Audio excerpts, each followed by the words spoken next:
Hello YouTube, I'm Musikev, and welcome to Zelda Month.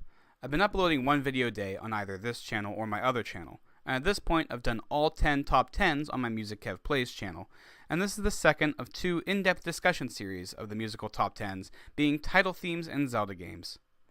My seventh favorite title theme came from Majora's Mask.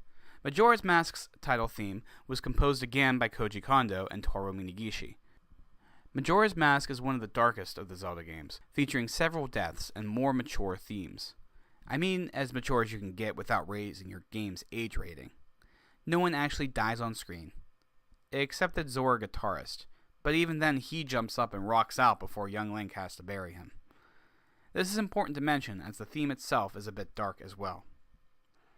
So the theme starts pleasant, but about 2/3 of the way through the song, dissonance starts to creep in, and the song warps into another one.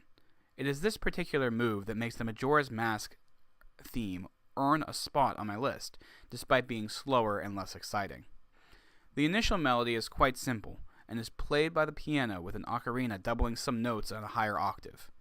The bass line is also minimal, and remains mostly the same as it is before it morphs into the second part of the song. The best way to describe the transition is a slow crossfade.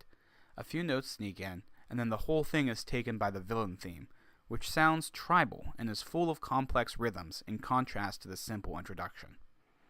So it's time to jump into the music lesson of this video. Dissonance. Dissonance is the opposite of harmony. When describing music, certain intervals sound dissonant to our Western sensibilities. These intervals are typically ones that are outside of a typical chord. I say Western sensibilities as the music that has evolved through European composers is different than what has evolved through Eastern composers. For the purposes of this discussion, we will assume traditional tonality, as that is what is normally used in The Legend of Zelda's compositions. In the middle of the song, you hear a sharp break with that tonality, and a new tonality is introduced. Let's break down the two parts. The first part of the title theme is the clock town music, slowed down significantly. It reminds me of a pleasant folk tune. Perhaps it is at the speed that is originally intended, at its most simple form. Throughout the game, as the days pass, and your time ticks away, the music becomes more complex and it speeds up. The title screen is truly the only point in the game where time stands still. Ooh, gives me chills just to think about it. The second part of the title theme sounds more tribal and ancient, and is Majora's theme that returns in the main game. I'm not much of a music historian, but Gaijin Goomba had us covered. It points to Africa. I followed up and listened to a bit of Zulu tribal music, and there are some distinct similarities with the instrumentation.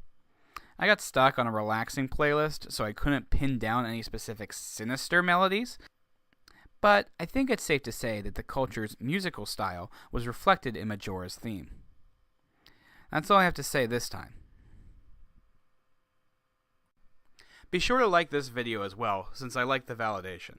And make sure you subscribe so that I can see you all tomorrow as I continue the in-depth look at the top 10 title themes in Zelda games.